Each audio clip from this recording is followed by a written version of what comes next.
Okay, let's check. Do a sound. Oh, yes, I heard myself. Okay, that's good. That's good.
Hi, Lauren. Welcome.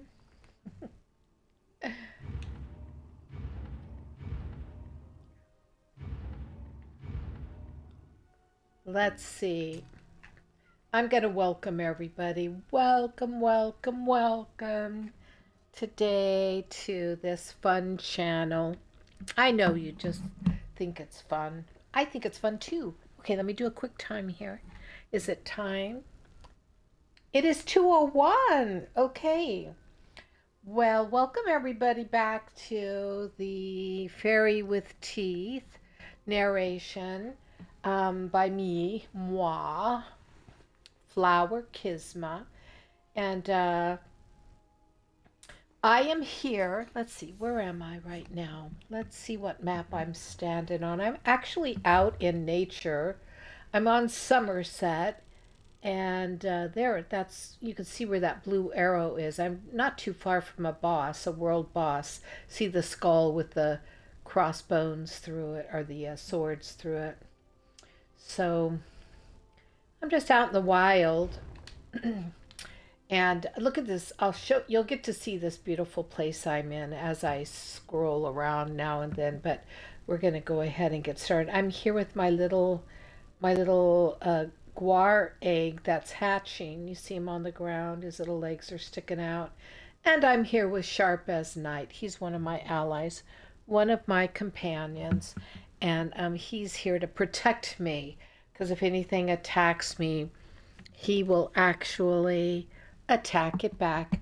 And he's what's called an Argonian, for those of you who don't know, which um, they're lizards. They're the lizard people, which is kind of funny. But in ESO, they're the shamans. They're the more shamanic culture or tribe in the game, and I really adore my little Sharp as Night. Okay, Fairy with Teeth. Let's take a look at it. I'm going to continue on page 61. Just to recap, we're on Beltane. It's May Day, Beltane, and we're at the Hill of Ishnok. And a ceremony has just taken place where the love of the beloved was woven and manipulated around the group of pilgrimages the group of pilgrims by the immortals, by the hosts, the fairy, the she. And they are in a place of they're glamored. And Carla uh, has pulled Vivian off to the side and is confiding in Vivian how she's feeling, and Vivian, of course, is listening, and now she's taking Vivian back to the group where a picnic is being set up. So the Beltane feast is being set up, and here we go. Let's away to the other country. Faery Chronicle entry 1.666.2. When the time is right, the time is right. The bard, the fairy incarnate, Lugh, turned his back on the picnickers and faced the Al-Namuran. It was time for him to bend the scene, to take control for just a little while. Lugh did not intentionally join in the feastin', but sat with hands folded in his lap, watching Vivian. She had allowed the other woman to omit the offering to the fairy, and as was custom, until the food was formally offered to us, he would not partake. "Excuse me," Vivian interrupted Lugh's thoughts. She settled down on the blanket near him. "Are you hungry? Would you like some food?" she asked. He turned and faced her. Finally, the offering. Vivian noticed the faraway look in the bard's eyes, how they flickered when she asked if he was hungry. He nodded but made no movement. "Help yourself, then," she said, annoyed, motioning to the food. The bard looked away. Vivian glanced at Cian in conversation with Steve, then the others before coming back to the bard's back. She sighed and chewed off a fingernail. She'd be damned if she would serve him. Sighing again, she stood and made her way to the food. "Someone's hungry?" chided Joe, pointing to the sandwich Vivian held in her hand. Vivian held it up and started laughing. "I can't believe how big I made it."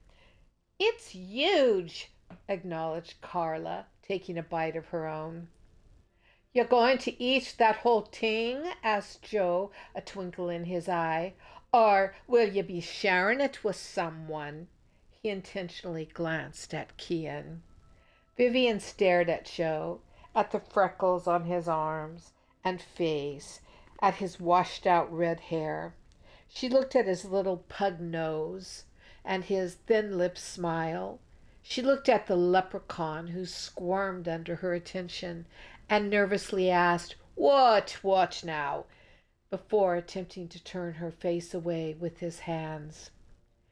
Joe, discomfort made Vivian laugh all the more, but what he said made her feel strange.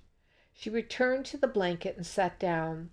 She started to take a bite of the sandwich, but found that her mouth was too dry and that she was no longer hungry. Without hesitating, Vivian tore the sandwich in half, automatically extending it to the stranger. "Here," she said. The bard looked at the sandwich as if deciding whether or not he would take it. He lifted his eyes and looked into Vivian's. Bright blue flared. He smiled, leaned forward and took the sandwich from her hand. Vivian relaxed and looked down at the spot on her finger where the bard's skin had touched. "Tanks," the bard mumbled, then turned his back to Vivian. Faery Chronicle entry 1.666.3. Human time is a funny commodity. If a mortal understands the law that governs them, then they are able to manipulate it. Naturally, all fairy know how to alter time. While Vivian may have believed she knew nothing of the art, the energy she had worked earlier during her ceremony had indeed shifted the group's perception of time, thus successfully altering their reality. Now, through an uncanny desire to be alone with Lugh, Vivian slipped her mind farther into the crack between the worlds that he had already opened and pulled out a bind. As Vivian did this, the sunlight sparkled into a different shade of golden, and the movements of the pilgrims slowed a notch, slowed perceptibly, so much that I could see it in the blinking of the eye as the eyelashes kissed the skin underneath before lazily lifting back open.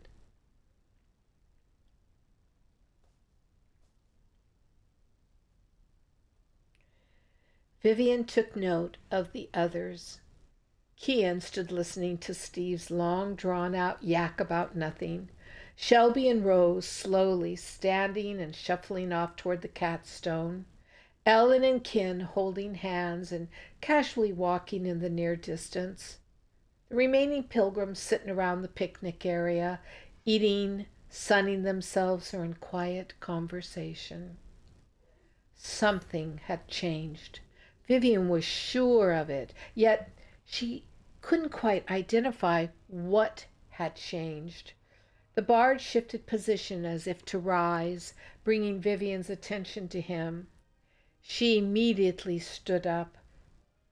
"Well," she said, smoothing the long skirt of her blue dress, I think I'll go for a walk." Vivian glanced around. No one responded to her statement. It was as if they were frozen. "I guess I'll go for a walk up on the hill.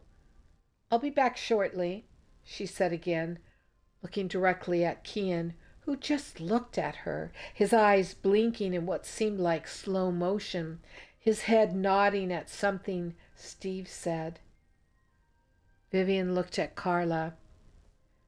"I'm going now," Vivian said, but Carla only met her eyes and made no attempt to stand or even move for that matter. Vivian turned away. In the corner of her eye, she saw the bard stand. "I need to get back to my camp," he said as he moved beside her. Vivian nodded and offered him a small smile, then followed him. She glanced back at Kian, meeting his brown eyes, silently asking him why he didn't respond to her, why he just stood there watching her leave with this man who had so very much agitated her earlier. A sense of resignation came over Vivian, aware that the bard had slowed so that she could catch up with him. She looked at his face, his bright blue eyes that were focused intently on her own. They walked in silence until they neared the crest of the hill. There the bard turned to Vivian. "I'll take you to the crossover," he said. "That's where me camp is." He steered Vivian to the left of the ash tree boundary, along the pasture fence until they came to the wooden steps. Here he stopped. Vivian licked her lips, suddenly thirsty. Below, she could just see the small figures of her group. Kian still stood with Steve, although it seemed he was facing her. She wondered why she was up here with this stranger and everyone else was down there. She turned back to the bard, waiting on her, and for the first time really looked at his face. She studied it unemotionally, as if studying the face of an animal.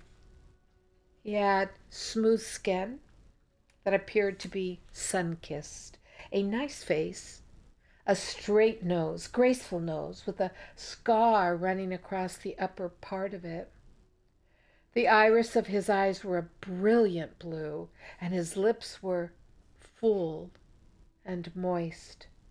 And just below his bottom lip was a black freckle. She noticed the light sparkle off the crown of his golden red hair and the gentle way he brushed his hair back from his face. Then he surprised her, reaching out to pull a strand of hair clinging to the crease of her mouth. "Who are you?" Vivian wanted to ask but couldn't, afraid of the answer she would receive. sensing he was not just a bard, he was not just a man who had accidentally or coincidentally run into them on the hill. A tender smile curved his full lips. "Have you been to the mound up here, or the stone circle?" he asked. "No," she replied. "Then I'll take you there," he said, as if she had asked him to. He climbed the wooden steps and held out his hand to Vivian. Once he stood on the other side of the fence. Vivian hesitated, then, thinking it better not to touch him, gathered the skirt of her dress and climbed over, unassisted.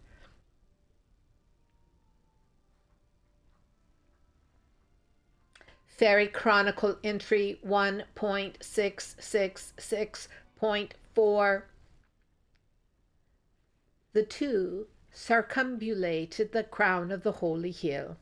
With each step Lou guided Vivian deeper into the other country, in which the light altered brightly and in which no sun shined in the clear blue sky.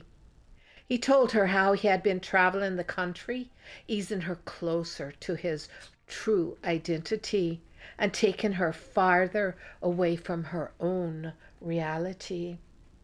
Lou paused before a small grassy mound outlined with stones. "Cian tells me you're a bard," Vivian commented. "I am more than a bard," Lou replied softly. "I am the Ildenach." "The what?" asked Vivian, her senses sharpening. "There is a tale about how one warrior came to Tara, to the court of the High King Nuada, and told him that he was—" "Lou!"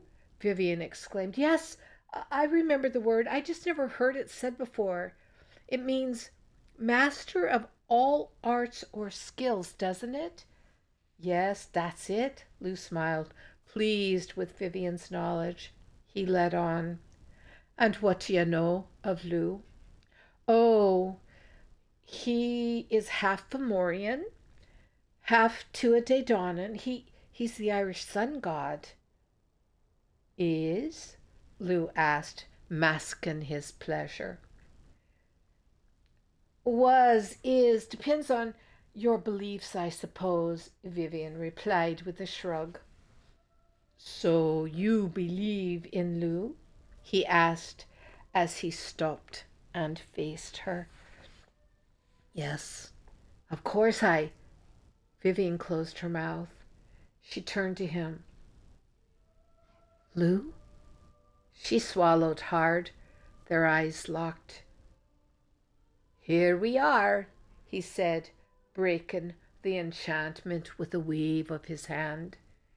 "This is the lovely stone circle I promised to show you."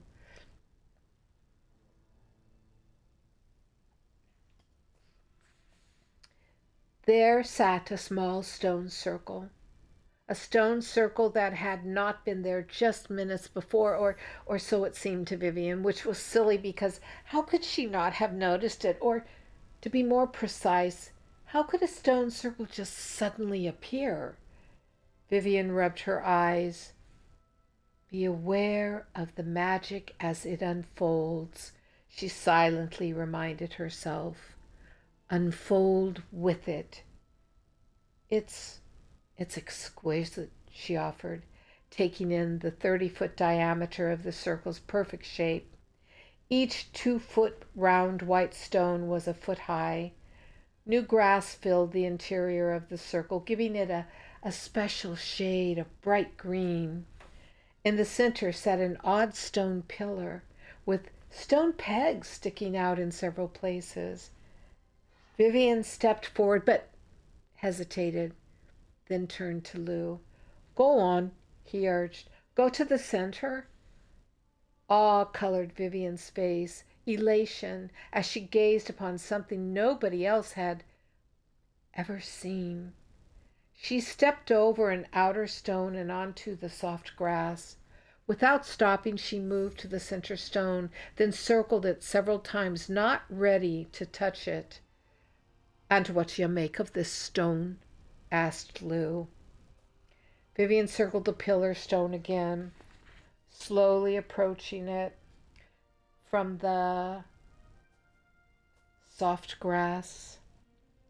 Without stopping, she moved to the very center of the stone and laid her hands onto it. Then she moved back to the other side. I've not seen anything like it, she mumbled, bending to have a closer look to see if there were markings on it. Next, she examined the pegs distending from the main piece. I do feel the stone circle may have been reconstructed, she finally offered. That's right. But I'm not sure about the center pillar. I mean, maybe the pegs are meant to be clutched with both hands? Vivian paused, using her hands to demonstrate what she described. Maybe by two people from the number of pegs I see. I don't know. Vivian glanced back at Lou, but he was no longer there. She jerked around frantically, searching the area. He stood near another mound a short distance away. Vivian immediately went to him. But as she got closer, she saw that two women sat on the grass. Vivian stopped a few feet behind Lou. Neither of the women acknowledged her when Lou looked over his shoulder at her and smiled before resuming his conversation without missing a beat. The first woman had shoulder-length black hair, wild hair, which she kept pushing out of her face. She wore a simple blue sleeveless dress with sequences sewn in a scallop design around the circular neckline. The woman was fair in complexion with freckled arms. The second woman appeared to be slightly older. Her chestnut hair was worn back in a bun. Unlike the other woman, her arms were covered by a yellow sweater, which she clasped tightly together in both hands, even though the weather was so warm. Vivian struggled to hear their conversation and thought they were discussing how lovely the weather was, but then she heard something about firelight or crystal light, and then she could have sworn she heard the names Medir, Edain, and Maka, and something about a warning. She felt urgency in their whisperings, hesitancy, desire, and above all else, she had the uncanny feeling that this conversation was not really happening, that these three people before her were not really there. Vivian stammered and took a step forward, desperately needing to confirm her suspicions that none of this was real, but found that she was following Lou across the hillside in the opposite direction. When she glanced back, there was no trace of a mound or any sight of the two women. She rushed to catch up with Lou, struggling to gain composure, to remain open to the strange and unexplainable experience she was having. The grassy terrain changed, becoming rough. Rocks jutted up through the patchy earth. Firs, bushes,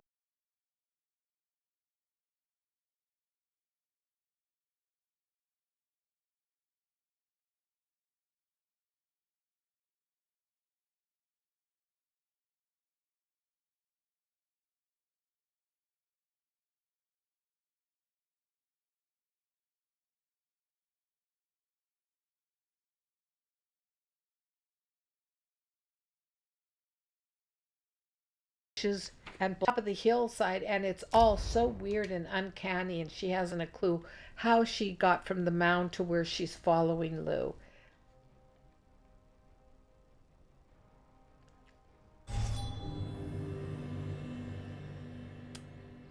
All right, let's continue, shall we?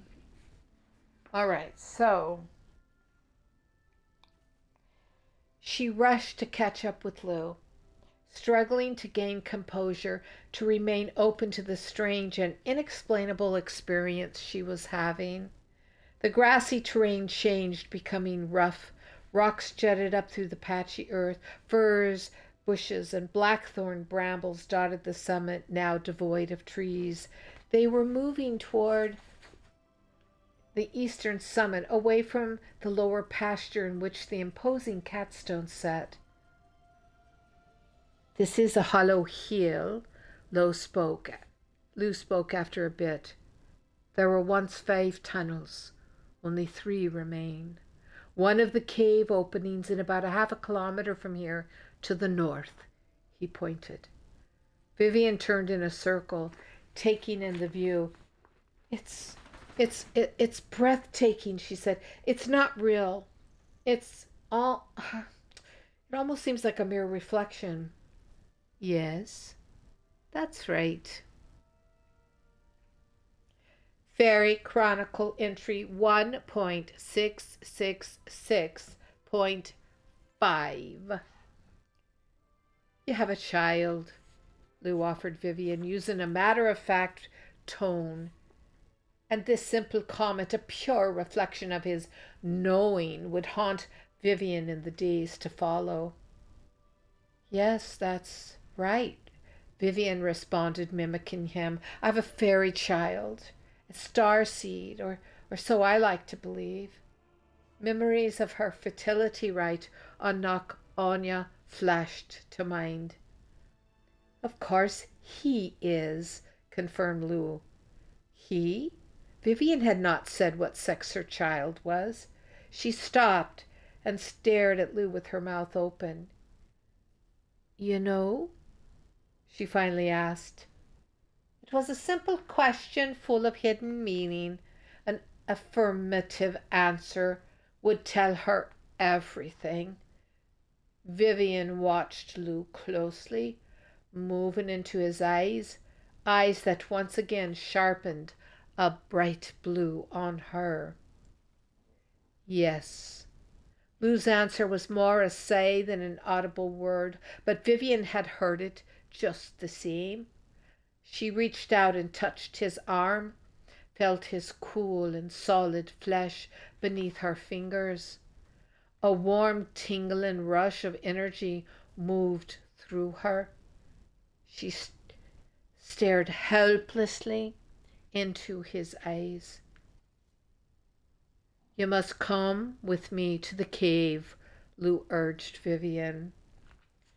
Vivian stood motionless. Her mind raced for the right answer. She trembled at the thought of going with Lou, with a fairy, for she knew now that he truly was Lou. But from somewhere deep inside she heard that if she were to go with him, she would not return. Vivian shook her head no, a sad look on her face. Lou's voice came again. "Come with me to the cave. It's just a little ways from here." Sad eyes pleaded with her. Vivian involuntarily tightened her grip on Lou's arm. He looked down at Vivian's hand clutching him. She helplessly watched his every move, knowing that this man or otherworld being surely felt the same sorrow she did, that he was somehow the cause of that sorrow she'd felt on the hill long ago. And when Lou looked back up, his eyes were less focused, less blue, and he looked at Vivian's lips rather than her eyes. "Banba," he whispered. "What?" Vivian gasped, hearing the word that had bombarded her like an attack during the ceremony. "What did you say?" she asked, stepping back from Lou, releasing his arm. Lou reached for Vivian, but pulled his hand back before touching her, helplessly watching her pull away from him, losing her again. "Come with me," he asked a third and final time. Vivian shook her head and looked wildly about herself. I have to get back to the group. They need me," she stressed, turning around herself. "Where are we? How do I get back? I don't know which direction the Al-Namuran is. I don't know which direction is anywhere I look." Lou eased his hold on her. He had given her the gift. Vivian had it inside now. And yes, she had felt him become real. She had laid her hand on his arm, and he had loved her, made love to her fire. Vivian was a crystal now.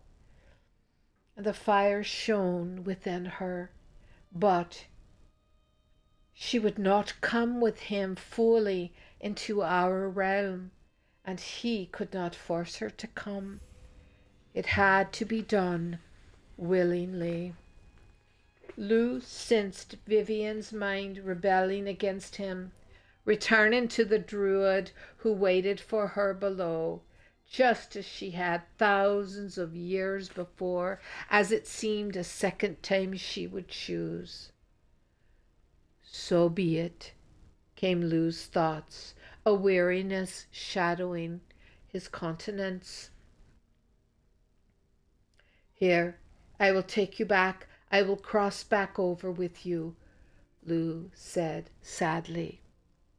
As he pointed, Vivian suddenly saw the small wooden steps and the line of ash trees. She laughed with relief.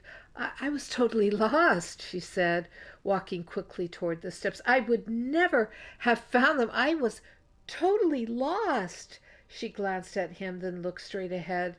For a moment, Vivian thought she saw Kin standing between two trees. A sense that he had been waiting, watching for her, came over her. But no one was there, only a movement blurring into the trunk of a tree. At the threshold crossing back, Vivian's skirt caught on the barbed wire fence. She hesitated to unfasten it, looking to Lou, sensing their time together was almost over. She wondered if she was making the wrong decision. A breeze blew through the leaves of the ash trees. Yes, the breeze seemed to say, for Maka wanted Vivian to go back to the mortal man who held her heart precariously in the palm of his hand. What? Vivian asked, turning to Lou, who only shrugged in defeat, for he had also heard Maka. I'll take you back to the others, he said. Yeah, there you have it. That was quite an uncanny experience, if I might say so myself. So I'm just checking the chat to see if anybody has any comments, questions. Doesn't look like it. Let me do a quick time check. We're doing good. I still have time to read a little bit more. Oh, look at there's somebody standing over there. Huh. Well, okay. I didn't know they were there. Maybe they're just having a moment to themselves, so I'll come over here. I'll come out of this rocky fortress and out to the open land. Although we don't want to get near this guy right there, because he'll attack me. We'll come out here. Oh, there's another one out there. There's little baby ones right here, but they won't attack me. Oh, and there's another big one. Okay, let me go up here. Oh, there's one right there. I have to just keep myself in a good spot. When I'm out on the open land, you know there's monsters around. All right. Let me take a swig of water here, and then we will read on.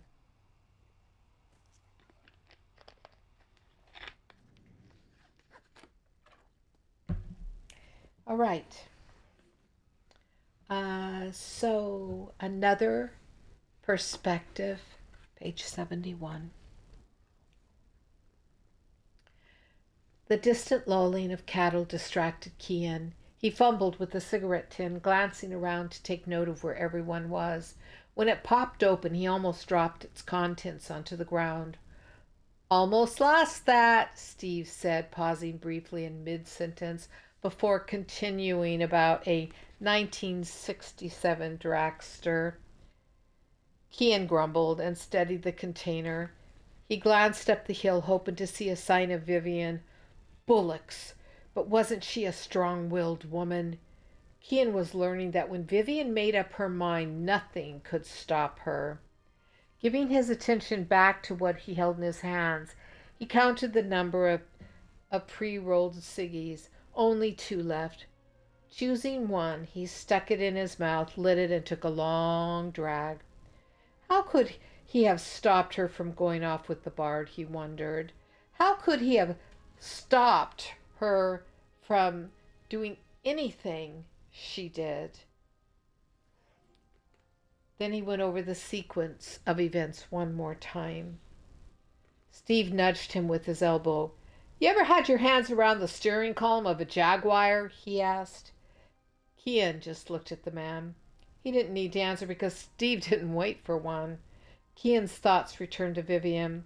When she suddenly stood and announced she was going for a walk, he really wanted to go with her, but then the bard seemed to be instantly by her side. Sweet bejesus, he didn't want her wandering off alone with that man. Yet he couldn't move. He figured he must have looked like a dope standing there, staring at her. What, she'd asked 3 times, hadn't she? And looked right at him 2 of those times. Why did she have to go off with the bard in the first place? Kian tried to move away from his growing jealousy. The sun reflected off the crystal flakes in the granite catstone, bringing his attention to it. Fairy magic. Had to be, he thought to himself. He shook his head, mumbling. Besides, she was gone in a flash. Hadn't even given him the opportunity to respond. He pulled the cigarette out of his mouth and spit, glancing up the hill. He should have told her about the witch's coven, about what he and Jamie had experienced at Loch Crew. He should have warned her about the appearance of the dark droy, about all the crazy things that had been happening in Ireland since her last visit. But when has there been time, man? He asked himself. Best give the old lady some attention, Steve said.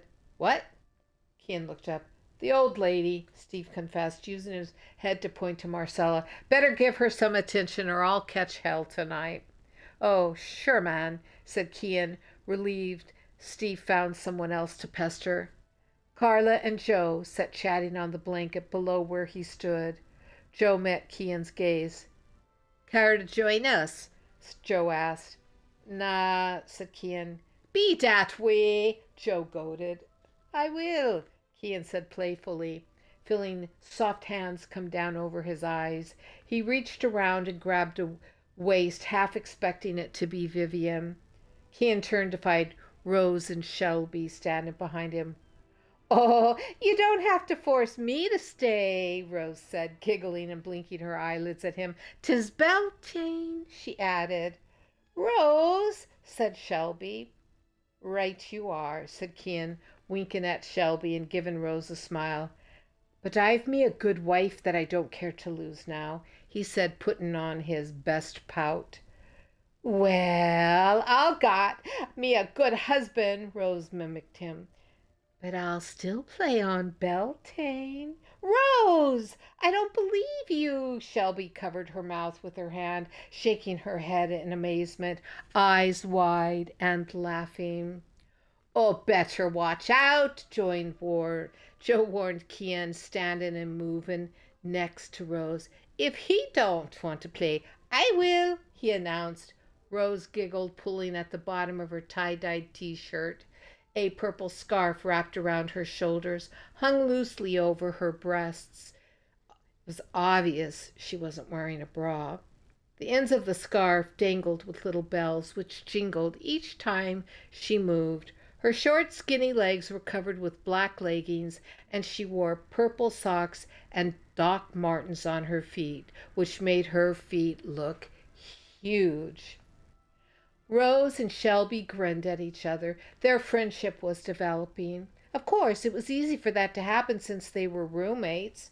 Rose told Shelby everything about her life, how her Jewish grandmother had raised her, about how she thought of herself as Irish because her real mother was supposedly Irish. She was on her second marriage. Roy was a really nice guy, hardworking, considerate, open to being the father of the 3 children from her first marriage. He even supported her spiritual needs and thought she was definitely psychic. Rose boasted about being one of Vivian's first students and was now in her second year of training with Vivian, which was, of course, the reason she came on the pilgrimage. Vivian's books kept falling off the shelf into my hands one day when I worked in Chalice Bookstore, Rose liked to tell anyone who would listen, and this time it had been Shelby. I don't work there any more, of course. I took her books home that very day. Now listen, I've been a witch for 20 years, even went the Gardnerian route, but it didn't ring true for me. I started to think maybe witchcraft wasn't the right path. What with all the witch wars going on in Boise and all over the place. Really stupid stuff like whose tradition was more authentic and who had the right to call themselves a witch. Ugh, God. Tradition, tradition, tradition. I mean, come on. Yuck. But everything changed after reading Vivian's books. I knew witchcraft was totally wrong for me and that I'd finally come home. Finally. So I wrote Vivian and she wrote back. And the next thing I know, I made arrangements for her to come to Boise and give a workshop. And when she walked off the plane, I said to Roy, I know her. It was as if I'd known her my whole life. Why, even Roy felt the same way about her, and he don't feel that way about anyone. I just love Vivian. Shelby had listened quietly, watching Rose unpack and repack her suitcases. Finally, Rose gave up trying to make everything fit and dumped the clothes into a pile on the floor. I'll worry about this later, she said, flopping down on her bed. What about you, Shelby? Here I am talking about me and not letting you talk. Shelby had little to share other than she owned a goat ranch in Northern California and wanted to have a child. Maybe. But, how did you meet Vivian? Rose whined, a Jewish accent coming on. I attended a lecture in Santa Rosa Vivian gave on the fairy faith. She handed out flyers for the pilgrimage and I took one home and a week later I registered for it. Wow! Isn't that cool? Rose commented. Yes, once Rose felt someone was a friend, that was it. She latched onto the person. Now Shelby was her friend. And she and Shelby were becoming inseparable. Carla stood up, drawing Rose's attention to her. Call of nature, Carla offered before moving off. You need any help? Joe called after her, a mischievous look on his face. No thanks, Carla, replied over her shoulder. I think I can manage. Bullocks, said Joe, snapping his fingers and grinning. You can help me, Joe, said Rose, leaning on him. Rose, cried Shelby, astonished. I thought you were hitting on me, retorted Ken. Only the best, said Joe, puffing out his chest. She knows a good thing when she sees it. Well, let's all relax, Rose invited as she lay down on the blanket. Ken glanced up the hill. He figured he had nothing to do but wait for Vivian to come back anyway. He reclined in the grass beside the others, positioning himself so he could keep an eye on the hill. All right, that's the end of that chapter. So let me take a quick time check and see where we are. Oh, we're at a quarter till. Let me look at this next chapter. Do we have enough time for me to read it. It might be a short one. It's pretty short, so I guess I'll just go ahead and finish out today reading this one. The chapter title, IRA Suspects. The day was so beautiful and Carla felt so lazy. She adored lounging on the blanket with Joe, especially on the hill of Ishnok. She peeked at him lying back on the same blanket with his eyes closed. It was fun pretending they were an old married couple and that this was some scene out of a distant time when celebrating Beltane had been common. She studied his features. He wasn't bad looking. Actually, he was very Irish looking with his ruddy complexion, dull red hair, and white arms covered in freckles. She liked his blue eyes. Laughing Irish eyes, the old cliche. He was a little stocky, but had a strong upper body, thick arms, and thick legs. He always dressed nice, usually in khaki pants and some type of polo shirt. Sometimes he wore a light blue cable knit wool sweater. Never wore jeans or sneakers, but then she'd never seen him at home in his own environment, and she had noticed right off that he gained some weight since their last trip. She said, or rather, when she asked him, he said it was because he had stopped smoking. Joe liked food too much, and he laughed when he said that without a vice like smoking to distract him from food. What else did he have but to eat? Carla glanced up at Kian, pretending to listen to Steve. He seemed so tense, and he constantly glanced up the hill. She looked to the top of the hill. He was probably worried about Vivian. Vivian often did spontaneous things, which was one of the things Carla liked about her. You never knew what to expect from Vivian. One minute, everything would be going according to plan, and then the next minute, Vivian would get a glassy look in her eyes, give you the most incredible smile, and whiz you off in another direction. Joe sat up. Carla became attentive. So when's your baby due? He asked. December 24th. Christmas! Yeah, imagine being born at Christmas, she said, shaking her head. She smiled at Joe. Steve's laughter exploded. She watched him go to his wife and lay down on the blanket next to Marcella, and heard Joe ask Kian if he wanted to join them on the blanket. Carla looked up at Kian. God, she hated him. Well, maybe not really, but she did. And why did Vivian always get the most attention anyways? She actually hated Vivian, hated how everyone looked up to her and hung on her every word. She hated how all the men seemed attracted to Vivian, at least in one way or another. Even Joe was. She hated that. With disgust, Carla watched Kian tease Rose, who had come up behind him and covered his eyes with his hands. Shelby just stood there like a meek little chicken, a lackey with her long blonde hair always fluttering in the breeze. She noted that Shelby and Rose were about the same height, how Kian stood a good head over them. The good, the bad, and the ugly, she smirked. When Joel jumped... Never want to get rid of them, when... but they're a pain to lug around. I like finding bad books, then recommending them to people. Always makes me laugh. Hi. Sharp. Sharp's talking to me about books. Did you not hear him? Wonder if you heard him. That was perfectly timed. Sharp. Continuing.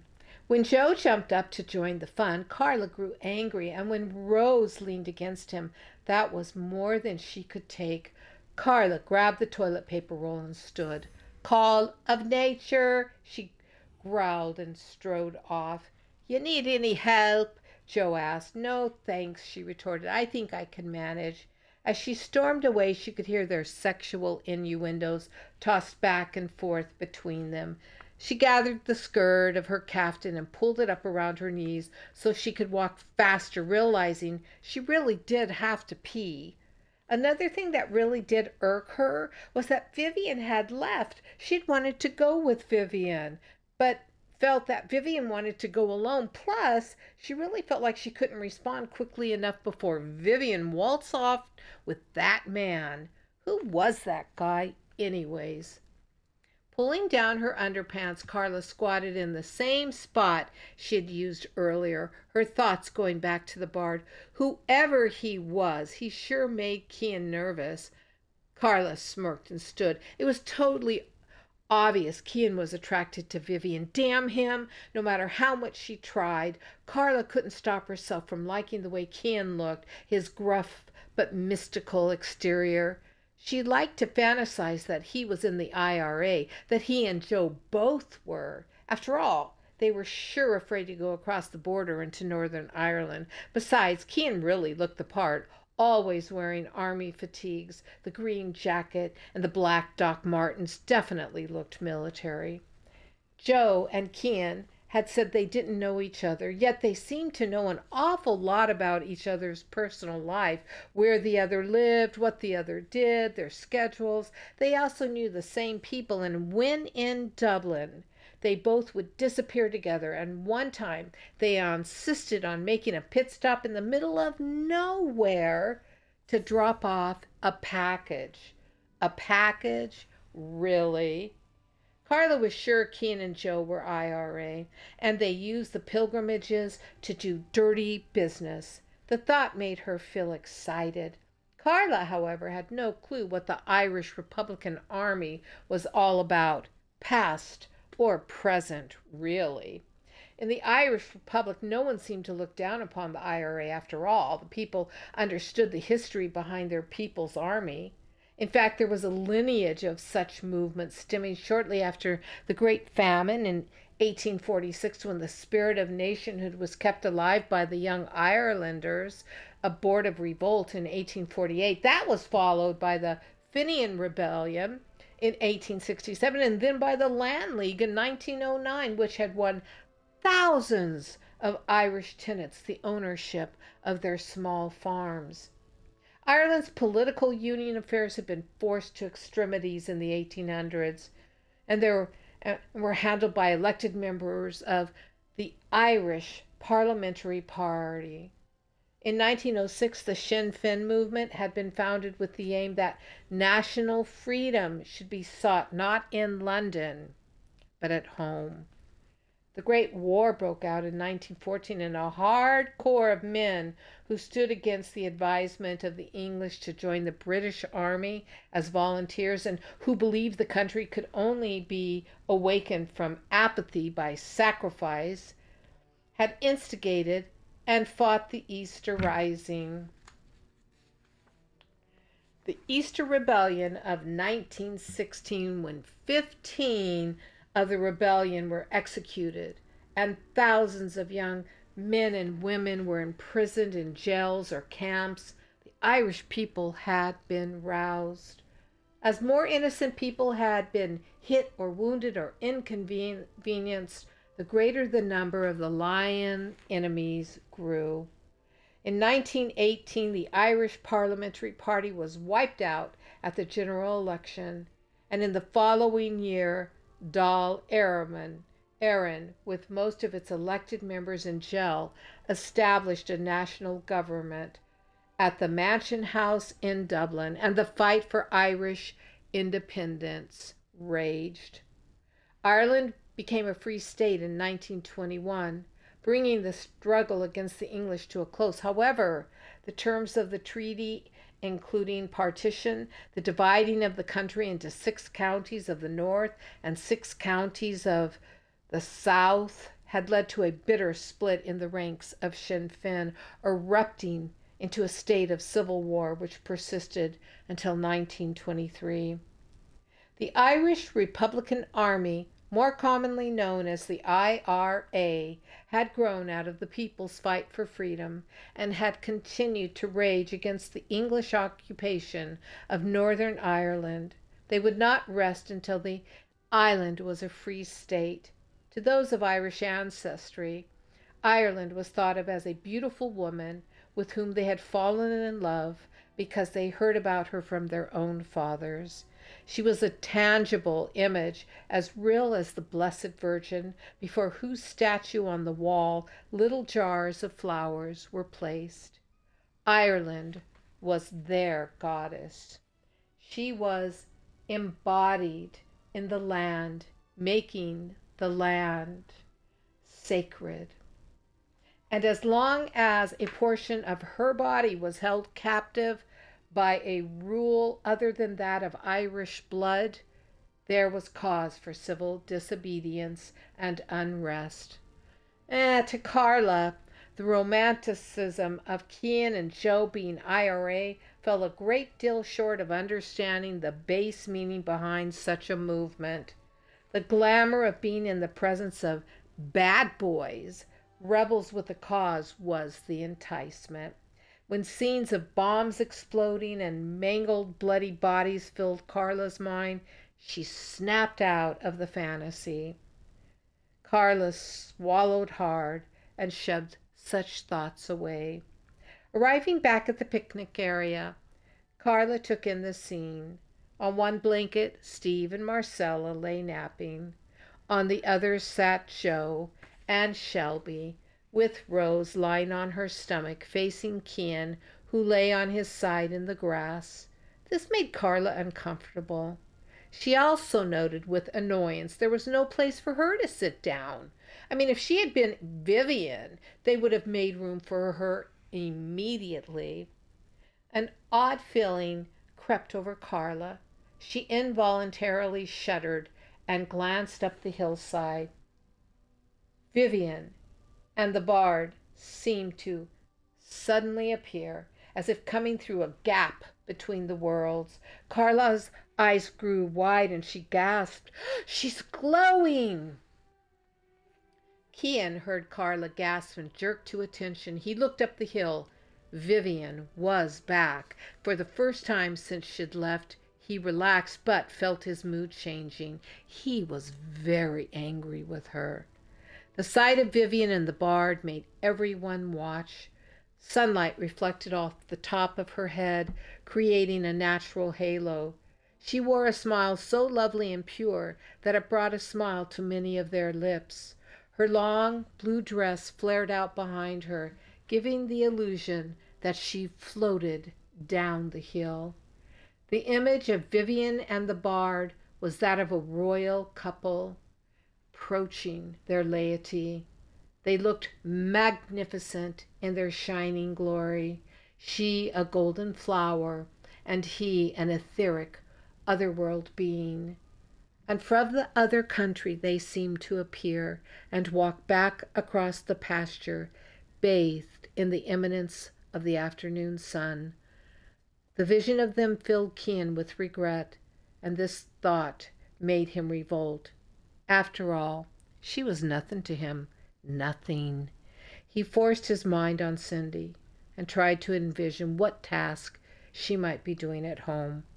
Her hands kneading bread dough or mending a torn shirt or typing away at the keyboard on her laptop.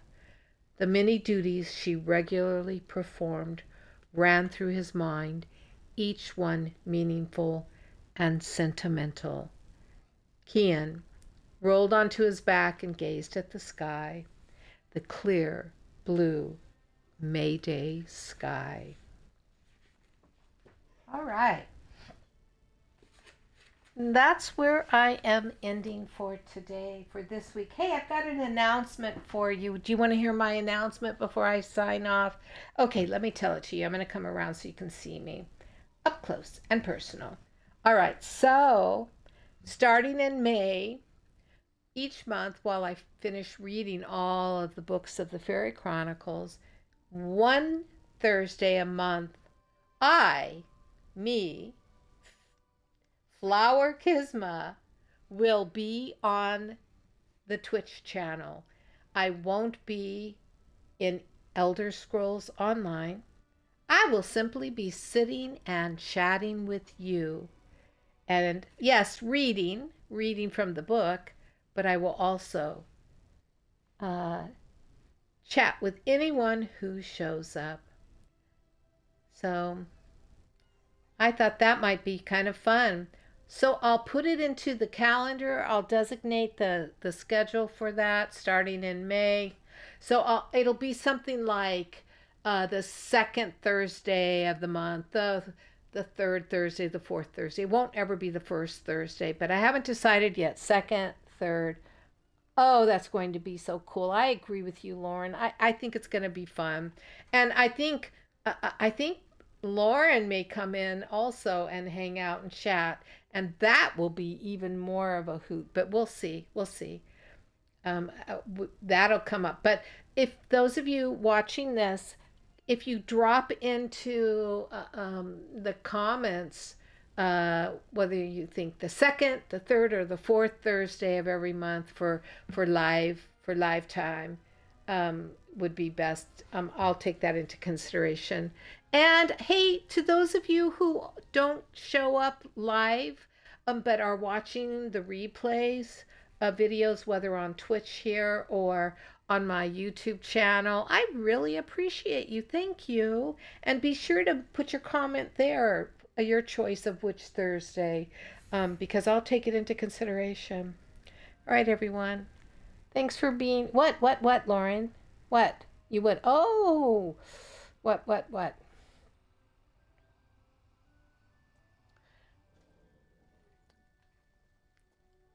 I don't know what her O was about.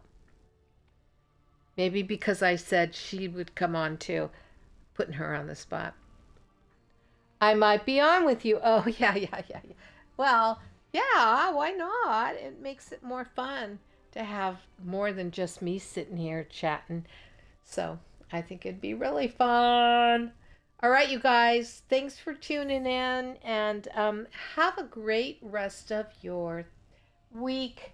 And I will see you next Thursday, same time, same station. You are very welcome, Lauren. I'm happy that you liked it. Bye, everyone. Take care.